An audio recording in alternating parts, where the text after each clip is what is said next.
has been a backlash against diversity initiatives, against Sure. inclusion, Yeah. and I fear a bit that that will run contrary to some of the really meaningful gains that we've made. I mean, our brokers are employees; um, they're not independent contractors, and a different feel and a different level of support and benefit for young women in the industry. That you know,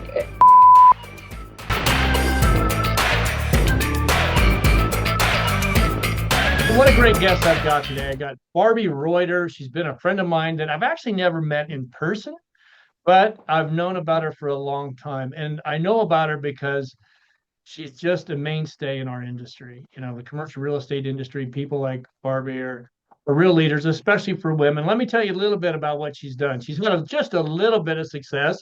She is currently the CEO and chairman of PICOR Commercial Real Estate Services. They're based out of Tucson, Arizona. She was a 2022 Crew Network Global Board President. I bet you have some stories there too, right? Named 2019 Woman of the Year for Greater Tucson in Leadership, and recognized as one of Arizona's most influential women in commercial real estate fairly recently. So you've had some big success. this is what happens when you log a few miles, right? Yeah, I feel you. I feel you. I think I've probably been in it longer than you have even. So, um, you know, first of all, Barbie, thank you for coming on. I know you're super busy, and you've been a big proponent of getting more women into commercial real estate, and so am I. And so I think this video can be very important for women that are really considering commercial real estate brokerage as a means to creating a great career path. Because I believe, and especially now, I think there's a lot of opportunity. But I want to start with when you started a few years ago, it was predominantly male, and you still chose this industry. What made you say, okay, this sounds good? Opportunity knocked. I guess that's how it works, right? But I mean, I didn't grow up with a dad in the business or really any exposure to the business world at all. My parents were teachers. My mom was stay at home until my parents divorced, and we moved to the desert Southwest to be close to my grandparents when we were growing up, kind of as a support system. And it was just being in the right place at the right time, and seeing someone believing in me and opening a door, and uh, that kind of leading to, and I think I could do this opportunity. But, you talk about women and numbers of women in the industry. I was in college in 1984 and five, when our founder was, had generated so much industrial brokerage business that he was ready to go out on his own. And I was typing leases for him on Saturdays as like my second part-time job. And it's another whole funny story about how we met. But when he launched the company as PICOR Properties for Industry Corporation in 1985, it was a boutique brokerage with four brokers, himself, another guy, and two women. And they were the only two female industrial brokers in the market. And not sure I knew that that was unusual at the time, and I'm not sure that they were treated any differently than the men at the time, but that was kind of what I saw. And we talk sometimes about, if you can see it, you can be it. And my path wasn't, it was fairly linear in terms of being with one company for my entire career, which I never would have predicted. But I didn't go through the traditional, brokerage route to reach the role that I'm in now. It's been a 30-year overnight. That's hard to say, isn't it? Yeah, 30 plus. Our company is celebrating 40 years next year, so we're gearing Oh, up for that really? one. All right. How big is your company now? So we have a headcount in the low 60s. We're about 63 employees, 22 brokers. Okay. Half of those are principals. Half are at various stages of their career, and we've been pretty intentional over the last number of years, recruiting and trying to develop the next generation of brokers. We really have the best of both worlds in that. So geographically, we sit in Tucson, and our service area is Southern Arizona, and I also have a cross-border team who covers Northern Mexico. And we're independently owned, but we're connected to Cushman and Wakefield through their Alliance program, which is best of both worlds. You know, we can keep our profits local, invest in our local community, which is important to us, and tap the resources of the global brand for our employees and our clients' benefit. Sure. When you got started, I mean, it's a completely different world now. There's a lot more women in it since then. I mean, you probably could count. I can't believe two women in industrial in the same company back then. That had to be so unusual. But what were your biggest challenges back then? As a woman, what were your biggest challenges as a woman? You know, I started my career in property management. We really fell into our first opportunity to manage a ground up development for an industrial developer. And I took a hiatus from college to get my license and do that with my broker support. And at the time, because I was young and inexperienced, incredibly green, I felt like what I had to overcome was youth and inexperience more so than my gender. Um, so I'm not saying I haven't seen gender bias over my career, but when I started, that was really the biggest challenge. And so I think for young women in the industry, that, you know, accelerating your learning early and being comfortable with what you know and what you don't know and being transparent about that with your clients is very important as you're developing your expertise. Yeah. You know, one of our agents, I was talking to her and she said, "Can I ask a question?" I said, "Absolutely." So Nellie asked, what was your strategy to gain credibility to become one of the most influential women in this male-dominated industry? Ooh, Yeah, she's been in the business about 4 months now. She's got a lot of business going on, but she's seen some struggles, and I yeah. was talking to her about you, and she goes, "Could you ask that, please?" Well, tell her to call me for one thing. And then for Yeah. another, I don't think it was strategic on my part. I think, and I don't want to sound inauthentic when I say it's just being yourself, right? I mean, that we are who we are. I have had some inner drive, and I think that's certainly an important part of succeeding. And I've always wanted to have a seat at the table. Um, so this has been an environment, both a business and a company culture, where I've been able to do that. Yeah. Does your company do anything in particular or out of the ordinary that is to really help women get into the industry at this point? Or do you just, when we're out there recruiting, we just look for the best people in the industry? Or how are you guys tackling that? I would say, I want to practice what I preach, but you have the realities of the available job pool at any given time, and you have to be intentional about what you want to achieve. And we want to achieve a workforce that reflects the communities that we serve.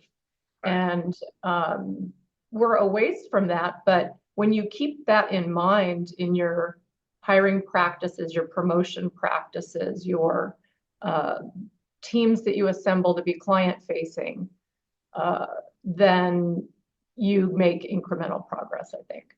Yeah, I agree. Yeah, we're seeing a good number more women come into the commercial real estate brokerage business in Los Angeles. Are you seeing the same thing in Tucson? We are. And, I think that when women, when anyone has a difference from the community at large, they can use that difference to their advantage as a differentiator. You can stand out in a positive way. You can be more memorable. Yeah. Um, I think with that in mind, there are still, depending on the market that you're in and the culture of your company and your local economy, there are inherent biases that we all have and have to overcome. Sure. Yeah, we were recently at a recruiting meeting. This young lady she was at one of our competitors, and it was a very good old boys network. And if I told you the name of the company, you go, "Oh yeah, I can see that." It was very hard for her. And so they're not really taking into consideration, what it'd be like to be a female amongst all that testosterone that's, their chest bumping and ringing a bell when deals are done. I think we have to be conscious of our company culture. And, I can see with the women in our company, they're they're really open to working with our other agents. And it's been quite a lesson because it's something to really see the difference of the way they think. And it really creates a culture of that we really enjoy being around.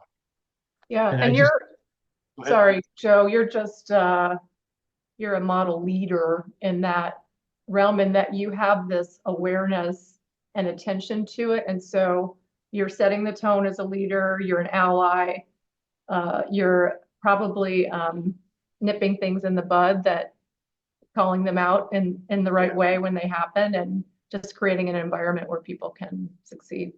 Yeah, it definitely comes from top down, right? If you see something happening in your company, you've got to address it right away. But I do think, I was looking at some stats from several years ago, and the number of women getting into our industry, even going into C-suite and property management and brokerage, it's increasing pretty substantially. What do you think the next 5 to 10 years? Do you think these numbers are going to continue to increase? Because I think with AI and a lot of these tools, younger generation are wanting to get into this industry. It's more attractive because you might know this better than I do. Because you hear the average age of a commercial broker is what, 55 to 62, somewhere in there. And so we obviously have to get younger generation involved, or the younger generation involved. And a lot of that needs to be women too. But I see that it's already starting. What do you think that we as an industry can be doing to empower more women to get into our industry and help drive it forward? A lot of great questions embedded in that, Joe. Yeah, that So was too many in one shot. Sorry. you can remind me of the ones that I forget, but it's kind of starting with the data that you were looking at and seeing progress. One of the key things that Crew Network is known for, and Crew stands for Commercial Real Estate Women. Uh, it's a 14,000 plus member international organization that men can belong to as well, and do. I Um, just learned that fairly a couple years ago because of you. You connected me with somebody, and she said, "Yeah, men can belong too." I had no idea. yeah, so very welcoming. Anyway, we do a benchmark study every 5 years on, so 2020 was the last one, and we'll be updating that research in 2025. And I'm very curious to see if the needle has moved. The differences from 2020 to 2025 were not as strong as we would have liked to see. And what it measures is a number of things. One is, how are we doing in terms of success in the industry, in terms of achieving parity in compensation, in career level, and also satisfaction with for women and men are surveyed as well. But it's been interesting to see where there have been strides and where there haven't. Now, you and I are in the brokerage world. Crew members are across the spectrum of disciplines in commercial real estate, and so you do get some of that data that you can cut by discipline as well. I mean, they've got architects, engineers, property managers, asset managers, developers, kind of across the spectrum. So there's that. And then the rest of your question. That was the first part. What I we don't can do even to remember. encourage, I think it's about encouraging more women. Yeah, how do we encourage more women to get into the industry? Because, I think if they even realize that we're here, that this is an opportunity for a path forward for an incredible career, I just don't think that they're aware of it. A lot of women aren't Yeah. aware of it. I think we need to be doing more to make this younger generation aware that here's a great opportunity to create a beautiful life. Well said. So there, I hear, both at the kind of the big company level and firms like ours that are more boutique, a, an understanding that compensation models sometimes can be a barrier to entry. Sure. So I think there's some significant effort underway to consider how we look at that differently. Within our company, we went to a stipend model a number of years ago. So if we've made the decision that this person is has what it takes to succeed in brokerage. We're investing in them, they're investing in us. We're going to pay a stipend for the first year. It's not a draw. They're not going to have to pay it back out of commissions. We Okay. want to help make it possible for them to manage that Yeah. beginning phase of your career where deal flow doesn't exist. It's hard. It's hard to be commission only. Are there a lot of companies in your marketplace doing that? I've heard a lot of here in LA, they have not, they've stopped doing it. And Yeah, they're getting, yeah, there just aren't. And I think we're a little different because we're employee owned, locally owned, and have a right. model that's worked for us. I mean, our brokers are employees. They're not independent contractors, and it's a different feel and a different level of support and benefit. Yeah. What made you go with that model? You guys just felt it was the best for you in that marketplace? Yeah. It's always been that way. Um, I don't know when our founder started that he looked at doing it differently. I think it was just, and we've made it work, and our splits are competitive. You know, we can tell the story, the difference between splits under the employee model and whatever resources we provide versus an independent contractor model, and it works. Yeah. I want to move on to you talked about Crew, and you were the global board president there for a while, and I think there's such big benefits for people belonging to an organization like that. I think it can really help with connections, connecting with vendors, all of that. But can you talk about what you see, and since you were so deep into it, how beneficial that was for your career Oh and yeah, something new coming into it? sure. So my first exposure to Crew was when our chapter launched in Tucson a little over 20 years ago, probably 21, 22 years ago. And being the serial joiner that I am, I signed up. But it was also a space where you weren't the only woman in the room, and you're Right. surrounded by people who have similar experiences to yours. And so that was the opening. And I used the word belonging to something. And that was actually kind of the core message or mantra, if you will, of the year that I was in leadership, that you belong in Crew, that it's an inclusive environment. And when you talk about, I want to go back to something that you asked me earlier about seeing more women in the industry, seeing a better pathway, without going down the political rabbit hole, which I don't want to do. I mean, there has been a backlash against diversity initiatives, against inclusion, Sure. and Yeah. and I fear a bit that will run contrary to some of the really meaningful gains that we've made. Let's hope not. Yeah. There's Crew that's out there. That's kind of the big one. Are there any others in markets that you can suggest as well, or is Crew just kind of where you think everybody should gravitate to?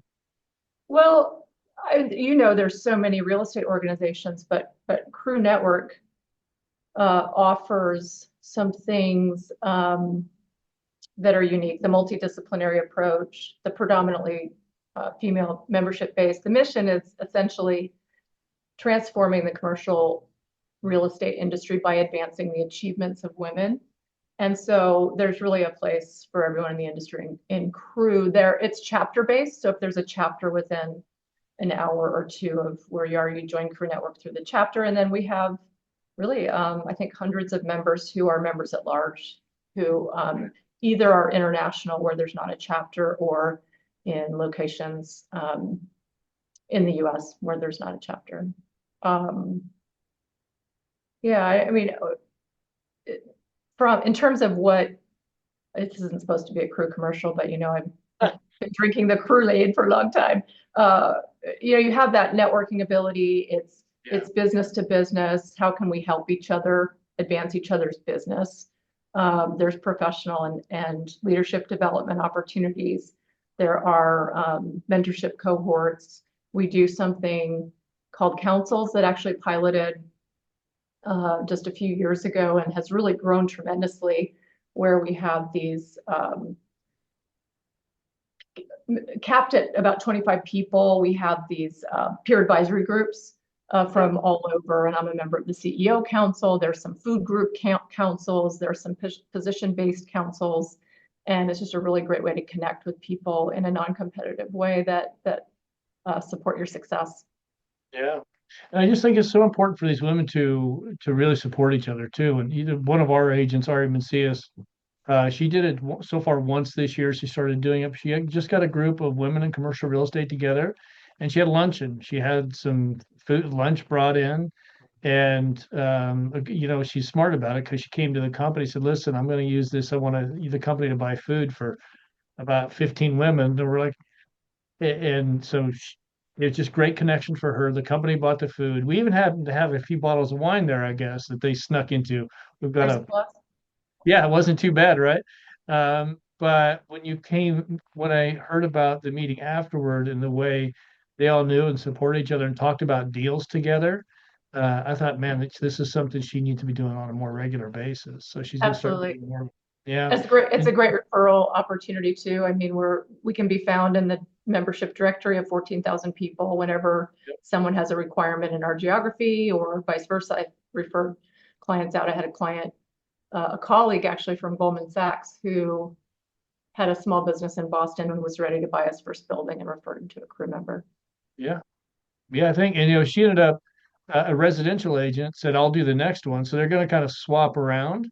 Yeah, And so they'll add other, I'm sure they'll end up having some vendors. So I think next year they're really going to take it. But I think women supporting women in these organizations or in these brokerages can really be beneficial. And there was only three agents from our company, female agents, and the rest of them were all are from our other offices or our competition.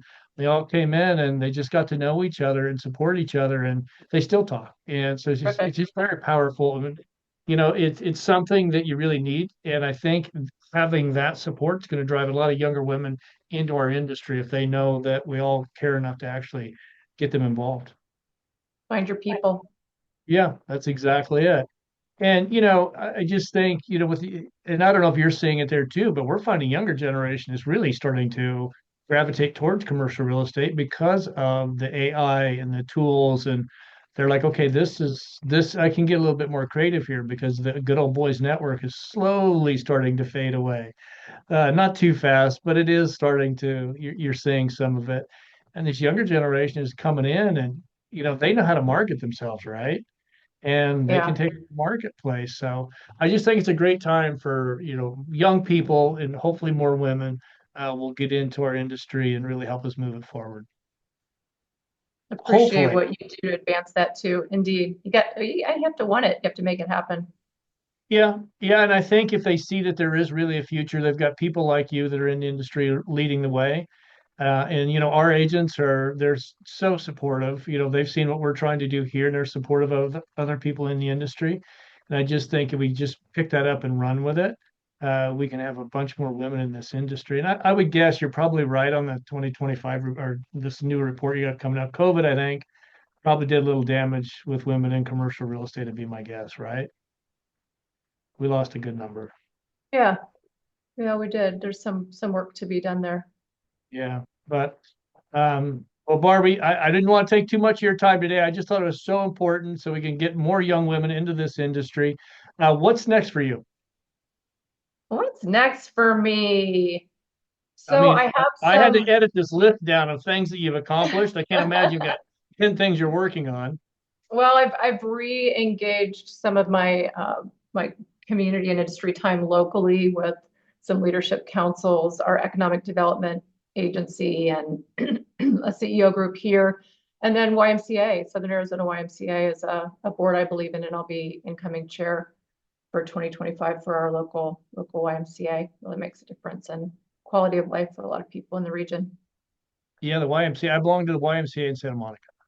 And what an amazing location. It's not the newest gym in the area, but it's just where I'm very comfortable going. Barbie, how do we get hold of you?